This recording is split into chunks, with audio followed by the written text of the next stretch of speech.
Hello viewers. Recently I was got a bunch of containers I had on some shelves at the other house and wanted to go through them because they were things are stacking up in my office. Now that we have this house pretty much laid out for the most part how I would going to use it and how I like it.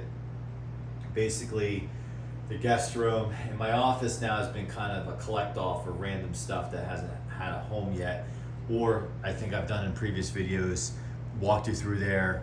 I also use it as a staging ground kind of for videos that I want to do. So like if there's, for example, some fans coming through, before they get put away, they kind of like line up in there and then they come out for videos. All right, so this I believe is a box of just cables. And, you know, over the years, yeah, here they are.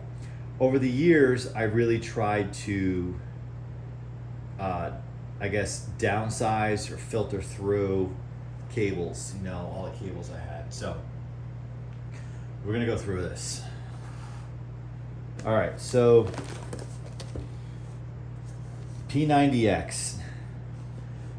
The OG original P90X probably came out in the 2000s, maybe the second half of the 2000s, at latest late 2000s, like 8, 9, somewhere around there. I love these. I didn't do the 90, like the P90X is like, it's a 90-day program, right? With all the different discs with different body parts, like core synergistics. That's an awesome one where the whole thing is just your core. They have one called Ab Ripper X, and then it just goes on and on. So a buddy of mine was doing these that I used to work with back in 2010, and he lost a lot of weight, and he saw it all the way through. Yeah, Ab Ripper X, Cardio X, legs and back. So he, you know, actually borrowed a lot of these. That's where Tom Cruise, I don't know what that is. Chest and shoulders, chest and back, shoulders and arms, back and biceps, X stretch. So there's like, so anyway, it goes on and on, right?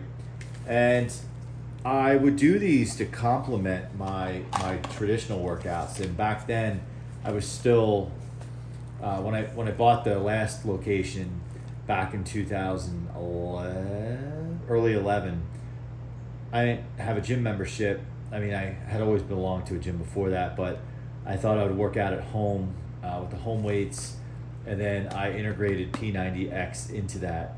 Now it's funny because these are CDs, so I used to put it on in front of the TV in the extra room, or laptop in the basement that had a CD drive. Yeah, good luck with these now. So I'm probably going to cancel these out. I don't think I have a DVD player in this house. I don't. The other location, there may be one, might be one, and I would just download this. Beachbody is the parent company, and they do like Sean T and all those, and they came out P90X2 and all these things. But I gotta say, Ab Ripper X is the one that I used all the time. It's a 15-minute core video, and it Ab Ripper is what it does. It rips you up, and I got really good at doing it. And to this day, I incorporate parts of Ab Ripper X into my core workout, and I think about Tony Horton when I do it. And then to digress even further, there's this one woman in one of the videos. They have like extras he picks, I guess, who does the videos when they go into production. I'm Facebook friends with her, and her name's Pam. And I think every once in a while I think you're talking about doing another one. So that's kind of interesting, all these years later. All right, so these are TV stands, or feet to a TV. I don't know what TV or where that TV is. I'm trying to think. It could be the one that's mounted up on the wall at the other location, which will probably never come down from that wall. Like when it's time to go, it'll just get replaced. I mean, this is unopened mono cable made in China. Like I'm never, I don't want to say never, but I'm not going to use this. Like I have everything set up here the way I need to, using extra cables that I had.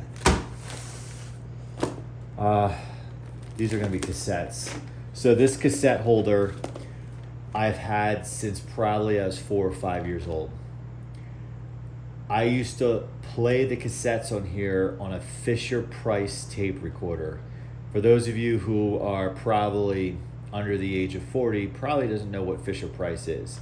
Anyway, so over time, as I grew up and I made mixtapes and stuff, I would use it. I had ended up having hundreds of tapes, but I always kept like my favorites in here, and I'm afraid to open this. So I have some random stuff in here now. This I'm not going to throw out because, yeah, so like I used to make mixtapes, Ed's Hits 3. I do have a cassette player in the garage, actually. So this cassette, Great G stands for Great Granny. I made this, I believe, in 1984. Basically what it is I was at my great grandmother's visiting with my mom and my sister, and my mom was pregnant with my youngest sister, so I had to have been under 6 years old. And I basically put my Fisher-Price tape recorder on the end table and hit record and just let it play. And I, used to listen to this now and again. I gotta preserve this. I don't know if I made a copy of it somewhere. I mean, if I did, that copy's probably the trash too. This, I don't know how I ended up with this, because this is, I'm not on this tape, but my next door neighbor, like, it's basically, they kind of like made their own like radio station. Like they pretended they were DJs playing songs and doing ads and whatnot. And I don't know how I ended up with this. And, and I moved away in the late 80s, and I always thought like, I should hold on to it. Maybe I'll see them one day. The irony is I am now connected with both of them on Facebook, so I should maybe I should play it to see if it works, and if it does, I should see if they want it. Talk about crazy. Club Mix 97. It's funny, I'm like, ooh, 97, I'm old there. This is Aunt D's hit. So my Aunt Diane, rest in peace, she passed away in her 50s. She was just as much a music junkie as I was. And when I would come over, she lived with my grandparents into her 30s, and then she moved out. And then when she got sick in her 50s, she moved back. But she never married or anything like that. But when I would go over, I would always go up to her room, and she would make me mixtapes, because she had the biggest record and cassette collection I've ever seen, bigger than mine for sure. And she would be like, hey, what do you like? Like, oh, did you hear the new song by whatever? I'm like, oh yeah, I think I know that. She's like, oh, I'll put it on a tape. She would always make me tapes. And then this is her handwriting. So on this one, George Harrison, Got My Mind Set on You. Rick Astley, Never Gonna Give You Up. So this is clearly late 80s. Right on Track. Oh, I forget who sings that, but I know the song. Brilliant Disguise. I Heard a Rumor. I think that's by like the Jets or somebody. Cross My Broken Heart. Crush on You. Sometimes she would just make these for me. So Emotional, that's Whitney Houston. Heaven might be Belinda Carlisle. Living in a Box. Is This Love? Oh, I think that's Whitesnake. That's one of my, I love that song. My Summer Love. Off the Wall, that's Michael Jackson. Because I used to always ask for Michael Jackson stuff all the time. And it's funny because like the Off the Wall album's from the late 70s. So likely being in the late 80s, like I remember Thriller, because that was my first album in the early 80s.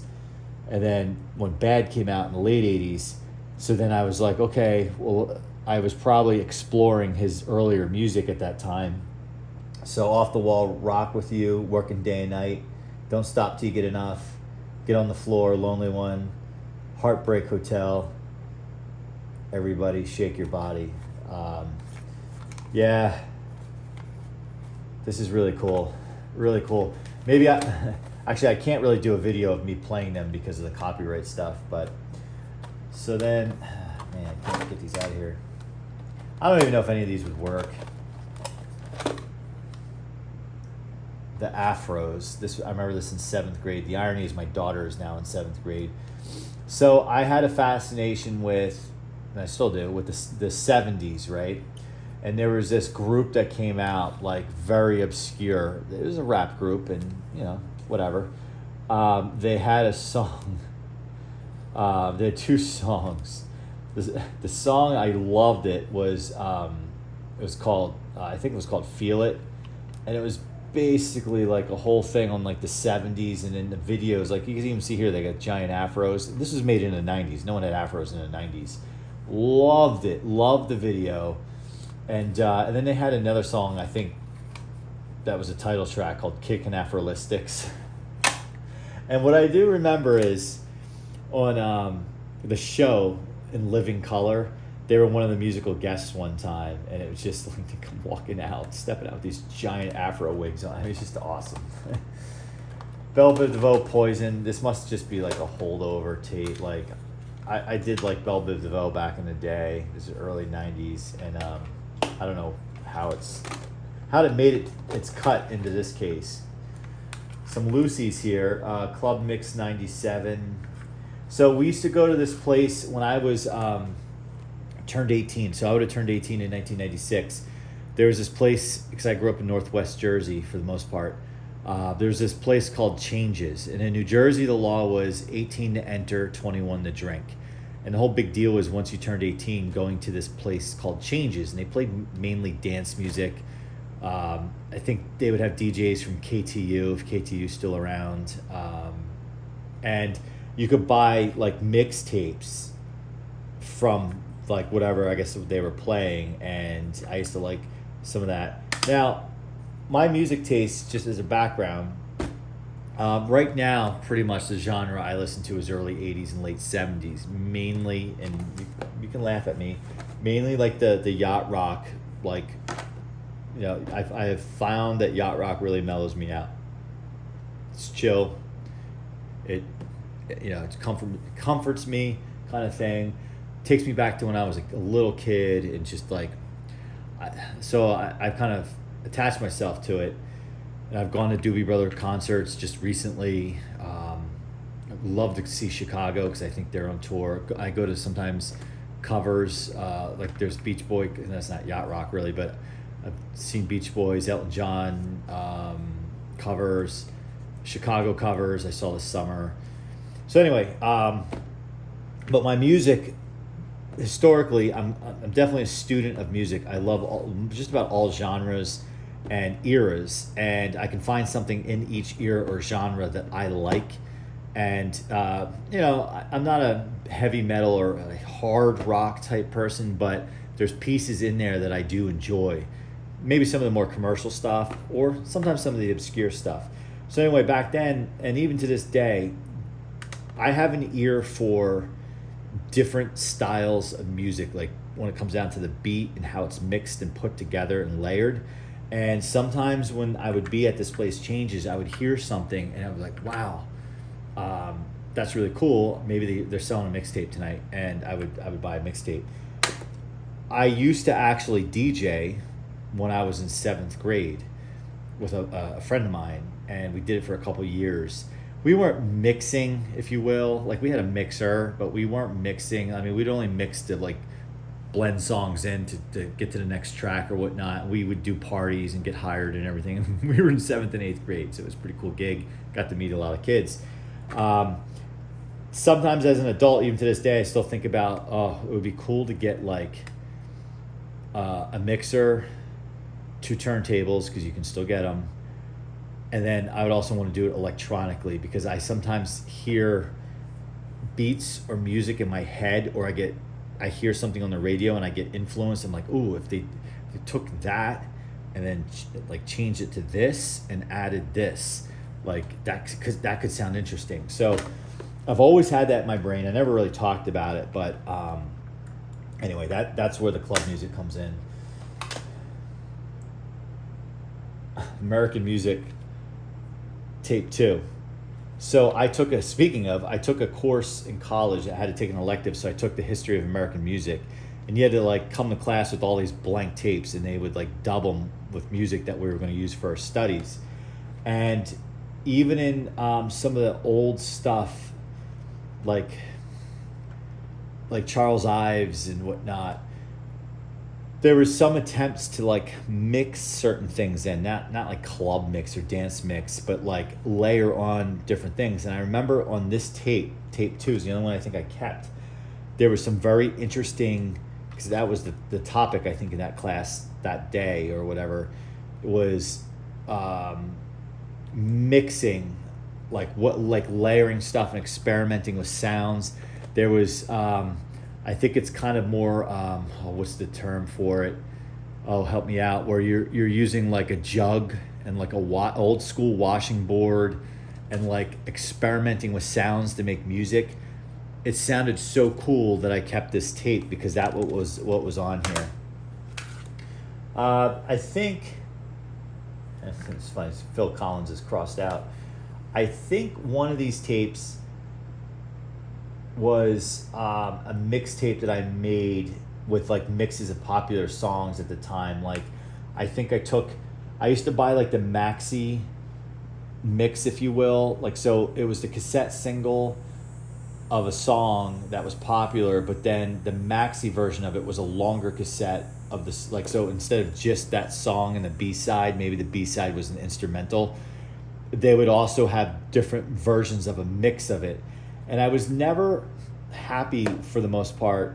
I don't say never. For the most part, I wasn't happy with remixes of popular songs that I really liked, because it was just like, well, I like the original version. Occasionally now I would buy a maxi that would have a really kick butt like remix, or like they would extend the song, like that extended version, it would extend it to like 10 or 12 minutes and mix it.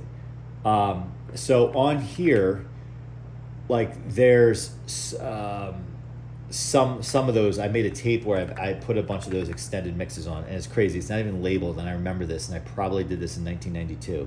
Pretty wild. This, I don't know where this came from. I don't even know what it is. Just as I say, I remember everything. I'll have to play it.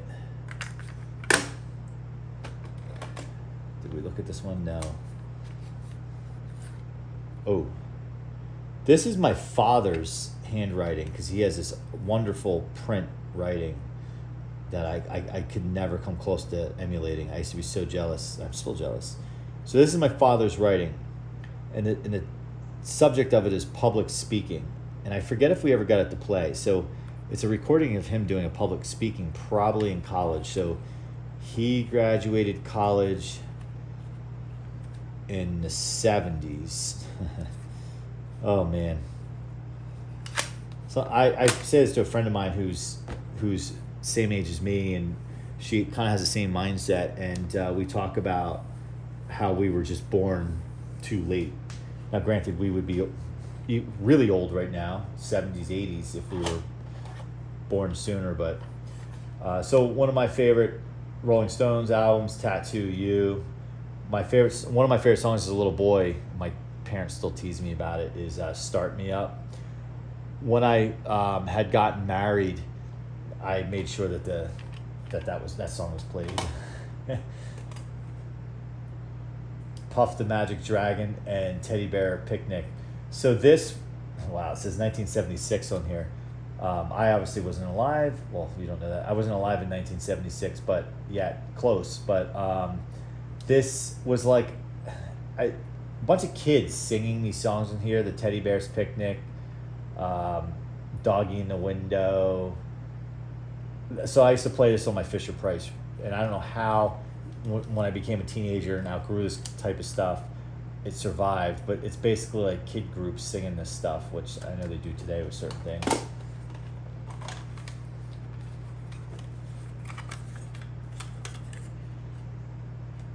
This is just a mix. I don't know what is on it. But like I said, some I remember, some I don't. Mix 99. Ooh, we were still making mixtapes in the late, as of 99. Now it's crazy to think 99, like 99, like when I see all this stuff and I see 99, I'm like, ooh, this is fairly new, but it's still 26 years old as of this recording. And I know it's on here. Yeah. So in college, I used to watch a lot of WWE wrestling, and I didn't start until I got to college. Yes, I knew who Hulk Hogan was and some of the wrestlers, but my college roommates were into it, and they're like, no, it's like a soap opera for like grown men. And I remember that was the only thing that was on television, or the only thing that the guys were watching when we had one TV. So I'm like, well, these are all new people to me. I should sit here and just watch it. And I got hooked. I was like, when does this come on again? Like, what? I was like, I didn't realize it. I just thought it was wrestling. It's like there's storylines and there's characters, and I was like a whole new world to me. So I used to buy the soundtracks when they would sell them, and I think I made a tape on that one tape. Bone Thugs and Harmony. I think that's what this is. I just wrote Bones.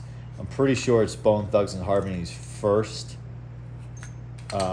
CD. They had those two really good ones. They had East 1999, I think, was the one, and then I think First of the Month was the other.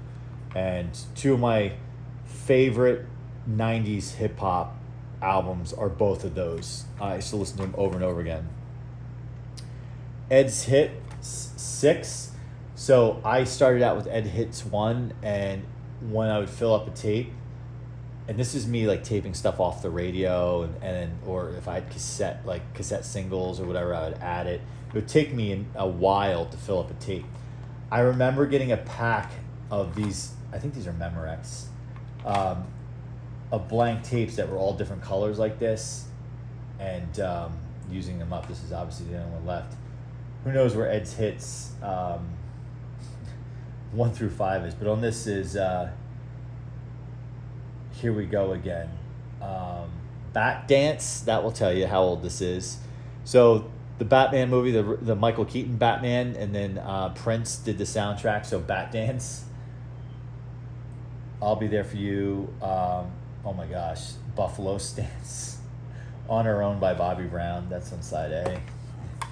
Oh my, so that's like Ghostbuster 2 era. So Good Thing, Find Young Cat. So I didn't write down the group, but I'm just reading them out to you. I'm reading the songs out, and I know the group. Good Thing, that's Fine Young Cannibals. I'm so excited. I think that's Pointer Sisters. I think of the movie National Lampoon's Vacation, where Christy Brinkley's like driving up and that song comes on. Help Me Rhonda. It's Beach Boys. Johnny Be Good. Fun's. You know, I guess I was on the Beach Boys kick. That's the Way I Like It. I remember that song. That's the way it has to be, because that's the way I like it. There's a lot of like one-off like artists back then. I mean, that's Anytime. And then Wild Thing, that's Tone Loc. This video really took a turn. So this, I have no idea what's on it. I might have made a copy of my great-grandmother's on something like this. I remember buying a package of these cassettes, and they were like, oh yeah, Great Granny. I wrote 1984, say. So I made a backup on here, but this backup is probably only 6 years newer or so, because I know roughly when I got this. So when we moved to Northwest Jersey in 1988, there was this store in the town next door in a town called Chester, called Shelby's. It was like a variety store, but like good quality stuff. And they had these blank tapes, and every time we would go in there, I would look just at these blank tapes. And I would just look at them because I thought they looked so cool, because they looked like a reel-to-reel projector. And eventually I bought a pack. Like, I probably either convinced my parents, or I'm like, I'm out of blank tapes. So if this was late 80s, I was I was 12 in 1990. So, I would have been between 10 and 12 years old or so I bought these. And I remember I also bought these mini speakers too that have a stereo jack, and they look like giant speakers even though they were really small. I just thought they were really cool. They're long gone. Oh, we got ahead of ourselves. This is Mix 2000. Oh, it's funny. This was a Beatles. I remember my dad had a lot of Beatles records, and I was like putting the records on the tapes because I thought, oh, I should preserve his records. and eventually I was like, I don't need to do that, and I think I just taped over it and Mix 2000. I don't know where the actual cassette is. All right, so this was a massive digression from going. Well, I guess we were accomplishing this. We're going through what was the contents in this box, and we did that. So you guys are getting a little idea of some of my musical interests. I can sit and have a conversation and would thoroughly enjoy it with just about anyone on different musical topics. I just really love it. I feel like music is my way of life. Even though I don't play an instrument, I'm more or less, I have an ear to it, which doesn't, when you have a hobby, then you just really listen to it, right? And you talk about it. I study artists. Like when I get on a kick with a group, and it could be an old group or whatever, I study the group. It's fun for me. It's like a hobby. For example, if you follow the channel, I did a book report, if you will, on after reading Michael McDonald's book, Kenny Loggins' book, and I've watched a lot of interviews with them, current interviews, old interviews with them on YouTube, and I just enjoy it. So I like to think that while I'm not musically inclined, I did take 4 years of piano when I was a little boy. It probably could come back to me, but so there you have it. So if you ever want to get into a musical conversation with me, I would love it. I'm not saying I'm a know-it-all. I would like your perspective just so we can have a good conversation. All right, so shifting gears. Cables. HDMI. See, I got so much of this. I have more downstairs. Ooh, what is this? HDMI USB to what? To that. Like, I don't even remember what this is for. Now, I know some of you are like, don't throw it out. This, somebody might need. So for those of you children out there, this is for a landline phone. See, I don't even have coaxial cables anymore. Now, I know the purists who follow the channel will cuss me out and say, you watch TV over air? Meaning, like, I use YouTube TV, I use Wi-Fi, I have Rokus, and I have smart TVs. Yes, wake up. It's 2025. Life is easier in certain regards. Life is mostly more difficult in 2025, but certain things, they make it easier. All right, so here's a power supply to something. I have no idea what it goes to. This long Ethernet cable, I think I might have had since college. If this is the same one, I used this because we had we didn't have Wi-Fi in college. In my decrepit apartment, on-campus apartment in the late '90s, it was run down. It's been since upgraded, but we had we found like a port for like one person to have internet, right? And so I think what we did was, no, I'm mistaken. This was for something else. I used to have a phone cable this long because we all had phones in our respective bedrooms, but there was no phone jack, so we had to like run cables in the drop ceiling, like we're college students in our on-campus apartments. Now this is just a long Ethernet. I don't like even my printer here, that giant printer that you guys have seen. That's all Wi-Fi. And I understand the purists. There's channels and people I respect who wire everything. I get it, and if it's a hobby to you, you need to enjoy it. It's cool, but it's not a hobby to me, and it's a pain in the butt, so I don't do it. I don't know what that is. Some like maybe an antenna or something. More coaxials. And again, this house, the previous owner had actual cable boxes, and so there's like coaxials like hanging out of some of the rooms that I've tucked away, even my bedroom. So like I got more coaxials than I need, and I don't even need them. Manuals to stuff, wireless sound bar. That's for the other location. And I'm kind of one of those people, if I don't look at something or use it for a while, and I don't think it's of value to anyone else, then it's gone. So here's a splitter.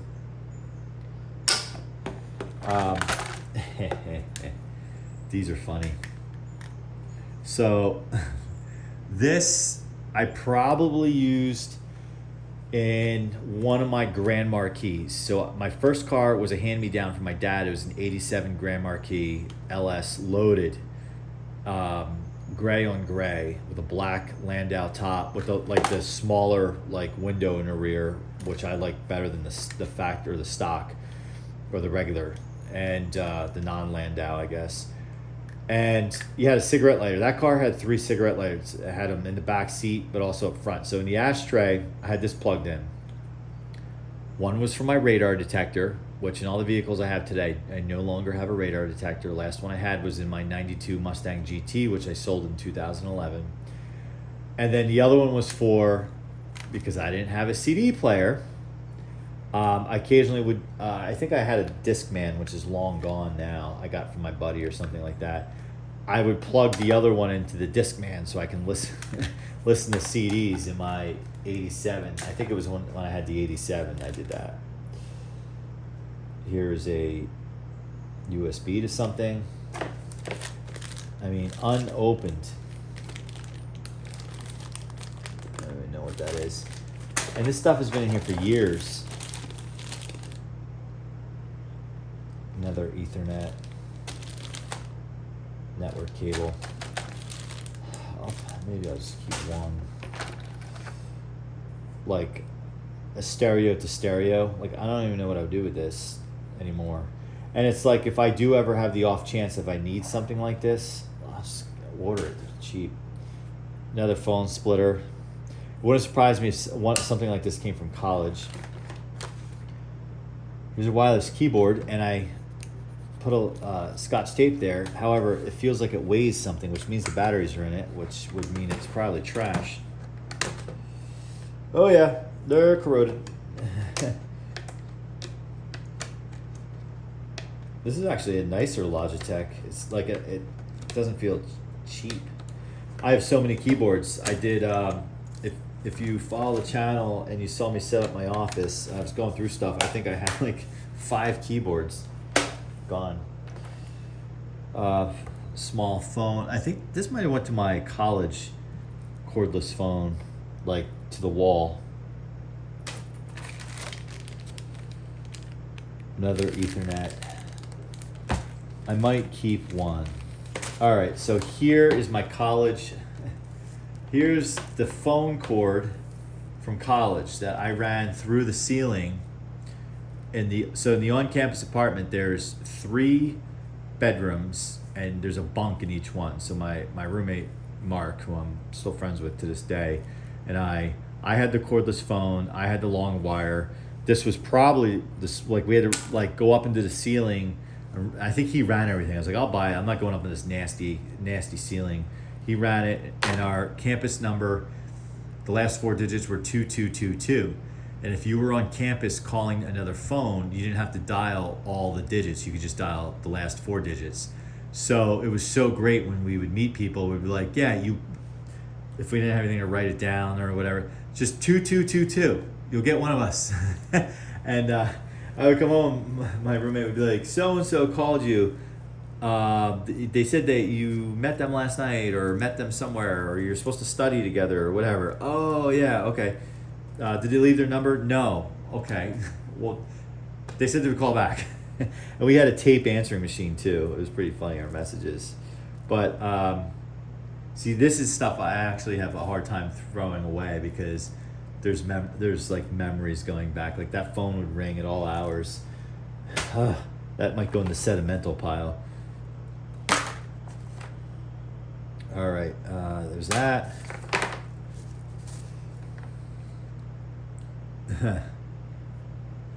So this is kind of funny. This is the reverse of what you would need today, because serial input with a USB, right?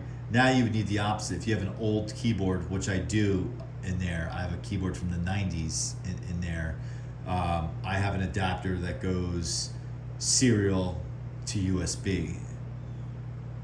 So, I mean, I guess you could then get a cable that's USB to USB, which is silly. This, oh man, like if you had a hi-fi, not Wi-Fi, but a hi-fi stereo with, I think the regular jack is 1.5 millimeters. This might be 2.5 millimeters, maybe. But if your headphones, yes, wired headphones, had a 1.5 millimeter, you could jack this in and then plug that in. And I remember I had a stereo in my room. It was from the 70s that I used for a while. That's what that was for. And this, pretty sure also went to my college phone. So if you wanted to mount the base and you needed a short cable, like so, actually this house here, see that up on the wall there? Like, so if you wanted to mount the base onto one of those, you would then have to unplug the longer wire that you would have normally if you're using it just sitting on a desk, and then put this and then jam this up into the back of the base. And there was like a imprint you could, or whatever, like a little channel you could stick this in and then it would work. But I never used it that way. That phone's long gone. That was a kind of a cheap, I think we got that at Walmart in the late 90s. Well, that's it. I don't know what that is. This needs to be washed out. So really, in review, I think I'm canceling everything out except for, I just don't think I could throw out the phone cord. Ridiculous, I know. I wish somebody needed it because I would feel better about that. Actually, we didn't open this up.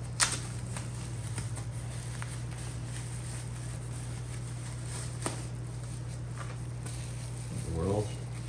These are like mounting brackets to something. I don't know. So we're gonna cancel out everything. I'm even canceling out those exercise, those P90X DVDs. Again, it's kind of like, I knew I've had them, but I don't use them. And yes, I exercise every day. I ran 6 miles this morning. So it's not because I don't use them. I use elements of them that I've memorized from doing those videos so many times over the years that I just don't look at them anymore. Plus, what am I gonna watch them on? I'm not gonna go get a DVD player. I suppose I could, but why? So we will keep, I think I'm gonna keep this. I'm gonna keep one network because I don't think I have one. I really don't want to throw this out, but I think I might. This is kind of a novelty, but this pile here goes the cassette tape. The cassette tapes stay, and I have a in the garage. You might have seen it in the background of videos. I keep it looks like an old boom box or whatever, but it's modern. It has Bluetooth ability, but it has a cassette player in it. And one of the reasons I got it for Christmas, it's definitely like 6 years ago or so, is so I could potentially play some old cassettes that I had. And I probably had this box in mind. So that'll be kind of cool when I'm working out in the garage to maybe kind of go through and listen to some of that stuff as I work on projects. The challenging part is, as I talked about, I listen to a lot of music, but I can't listen to it in the background while I'm talking to you guys because the whole copyright thing. I literally have, I don't want to say its name, but a device that starts with an A that I tell to play music all the time, and I just tell it to stop when I'm about to film video. All right, so we're gonna cancel out this pile of stuff here, and but at least we kind of documented it and talked about it. It's a shame with that keyboard because I would have swapped out, I would have thrown out another keyboard and kept this one because it was kind of a nice one, but I'm really not gonna spend the time to try to fix the corrosion inside the keyboard because chances are I'll never even use any of these extra keyboards because I'm still using a keyboard from the 90s and its backup one comes from the 2000s. So there you have it. All right, so I want to thank you for watching. I have a few more of these boxes to go through. Thanks for hanging out with me and maybe getting to know me a little bit more by talking about music and some of my experiences with college. This stuff will probably be long gone by the time this video airs. Otherwise, I was gonna say if somebody wanted something, you could let me know. But this crap is probably on eBay anyway for next to nothing. And I just realized this still says Lucent Technologies. I don't know if Lucent's still around. AT&T triple adapter. This might have came from like Radio Shack. Because like this clearly was on the shelf because you can see this. Like this all this stuff was not, none of this stuff was Amazon. This was like go to Radio Shack, go to the electronics section of Kmart. That's what I had. All right. Well, again, thanks for watching. Thanks for hanging out with me. Thanks for getting to know me a little bit. Tell me about your music likes. Tell me if any of this cable accessory stuff hits home with you with certain memories. Comment, like, subscribe. See you soon.